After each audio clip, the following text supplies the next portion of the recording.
Hi, I'm Gary White. I'm here with Pigeon Deep, and we're going to talk about Pigeon's son, Aaron Glasscock, who we've talked about for the past several years here on Central Kentucky Television. Your son, Aaron, is in federal prison on a drug charge, correct? That's it. And has been in there now for 15 years. Yes, this is 15th year. And as we've talked in the past, you've tried some various efforts to try and get Aaron released for various reasons. In federal prison, there isn't probation, correct? No parole. Parole, excuse me, yeah, no parole. So right now, he's in there for another 11 years. Correct. Right? But recently, the Attorney General of the United States has been making a push to try and get prisoners released who have had good time, correct? Have served well. Have served well, and they're nonviolent drug offenses is what he's pushing for. And right now, you are trying to get all the information together in order to get Aaron released, right? We're trying.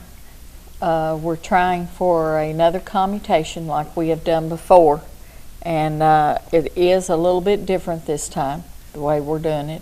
They asked at the prison, and a commutation is a reduction of the sentence because there's no such thing as a pardon from the president until all the time is served, and then you can ask for a pardon to get your rights back. But as far as for time, there's no such thing.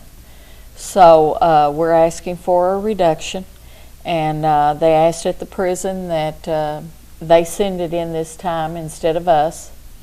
And then it was also suggested that instead of sending a big envelope of letters like I have done previously, to send one at a time and 2 or 3 a day, to where they would have to see his name over and over. Over and over.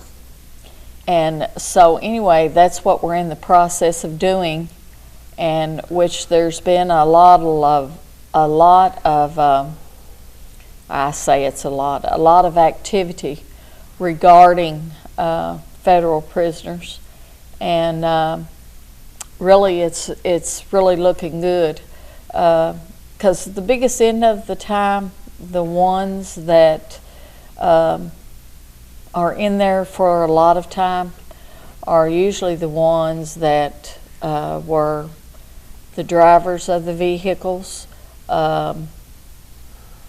innocent peoples or whatever that do not know anything to where they can testify against somebody else. Those are the ones usually you see with a big number on them. So they're trying to eliminate that, and Eric Holder, which is our Attorney General, said that he wanted defense attorneys and the prisons and everything to do everything they can to help identify these people that some commutation would help. So anyway, we're trying it again, and we're going to see. And I send, as I say, 2 or 3 letters off a day. How many letters do you think you've sent so far? I've been sending them for, this will be the 3rd week, and I've been sending 2 a day, all except for Saturday or Sunday. 20 to 30, probably, so far. And who do the letters go to? We send them to I send them to the U.S. Pardon Attorney out of Washington, D.C., and it is kind of confusing because they do call him a pardon attorney. There's no pardon. And there's no pardon. There's no pardon. I'm just told the U.S. Pardon Attorney. But he's called the U.S. Pardon Attorney because at one time, before I think it was Reagan that did this war on drugs and everything to get all these years and everything, there used to be that in the federal system.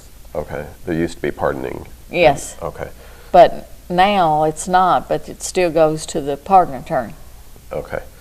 And there are many stories about the cost and everything involved with keeping the prisoners. So yes, that's part of the reason too why the Attorney General is looking to bring the numbers down, because Right.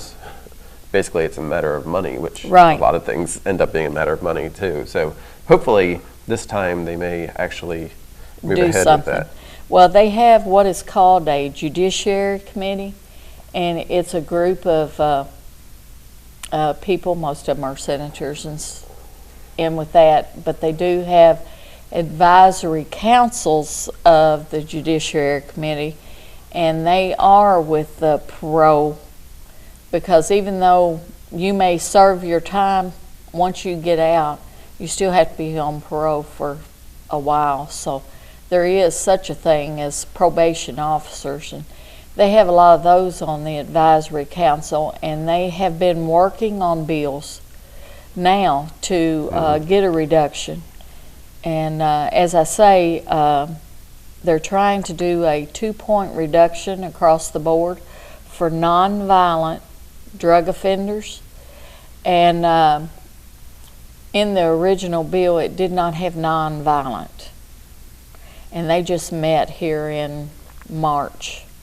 So they sent it back, and Eric Holder wanted that nonviolent put in there. And they will review it May 1st of this year. And then if it passes, I don't know how many hoops it has to go to before it goes into effect, but you know, it will help. And then they have another thing in there that they're working on to where like if you have a job while you're in prison, and Aaron works at a place called Unicor, and it is like a factory in the prison. And if you do well at that and you try to educate yourself, and I'm trying to think some of the other things. Educate yourself, factory, and just a good, you know, overall presence there, not in any trouble and everything. Right. They are looking to extend the 85% for those to make it less. Okay. To make it less instead of 85%. Right. So it could be released sooner. Yes. Okay. Yes. Now, as we said, Aaron has been in prison now for 15 years. 15 years. And during that period, pretty much all of his supervisors or officers Yes. have given him high marks for Yes. for the time that he's been serving. Is that correct? Correct. Are they taking that into consideration as well?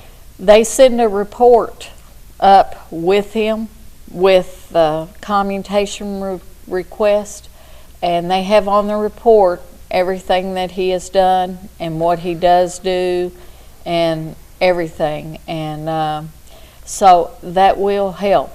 Right. That will help. Good. Now, as we were telling you about Aaron, there is information available on Aaron and his story on Facebook. You have a Facebook page, correct? Yes, we do, and it's called Aaron Glasscock's Calls. Aaron Glasscock's Calls on Facebook. You can find a little bit more about it and how you can also help in this case, right? That's correct. It has the information on there. You know, if you want to send it to the U.S. Pardon Attorney, I'm not going to complain, just glad you are.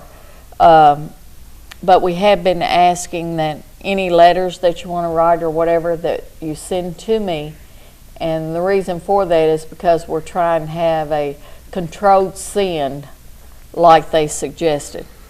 Right. To make it. Yeah, to make it that name out there. Yeah. But that information's on there. If not, you know, you can, when you find Aaron Glasscock's Calls and everything, do a post. I'll answer it, give you any information that you know you may need. Right. But basically, it's just a letter stating that you think that he would be an asset to our community, that he does not need to be in there any longer. You know, anything you want to put in that area there. And the more letters, the better, just to keep the word out there. Yes, just to keep the word out there and show that he has the community behind him. Right. And you have had letters from local politicians. Yes, and I have. other people as well, right? Yes, Senator Jimmy Higdon and Representative Terry Mills have given me letters of recommendation And, you know, I can't help but think that that speaks highly too. And they were really, really, really nice letters. Both of them were. Fantastic. So again, it's the Aaron Glasscock Calls on Facebook. You can find out some more information, how you can contribute to hopefully make this happen. Correct. And right now, basically it is just a waiting game? Yes, basically that's what we're doing right now, is waiting. I just keep sending the letters and waiting to see, you know, what they're going to do. We did try for this. It's been a little over a year ago. We did an interview, I believe, back at that time. Yeah, we did. It took us, it was like 18 months to hear from them. But according to what we're reading, Eric Holder wants less turnaround time. Yeah, and what happened last time? What was the response? We were denied, and they give no reason. And we're not allowed to ask for a reason. It was just denied. But that was before, too, they started all this other and everything. I can't help but think that some of it's job security. I know that's awful putting it that way, but some of it probably is job security. And, you know, it's just taking the money shortage for them to look and say, hey, this isn't right for these nonviolent persons to be in here. Right. For such long sentences. Right. Right. Well, thank you very much. Again, I'm talking with Pigeon Deep. Hopefully, in the not too distant future, we'll have another interview that we can have Aaron. a happy outcome with it, right? And have Aaron on here. That'd be perfect. Yeah. Oh, that'd be great. Once a decision is made, is it like instantaneously? Is that how it goes? They say we're going to do it, and they do it. Yes. Or, okay. So I have seen the commutations that he's granted, and some he has said that day, and some it's given them 2 or 3 days to get paperwork, but it happens pretty fast. Great. So hopefully very soon we'll have another interview. Yes. Right. Yes, I'm ready for that. I bet. Thank you. Thank you very much. Again, I'm talking with Pigeon Deep. Go to Aaron Glasscock Calls on Facebook and find out more and send your letters in. This has been Gary White for Central Kentucky Television.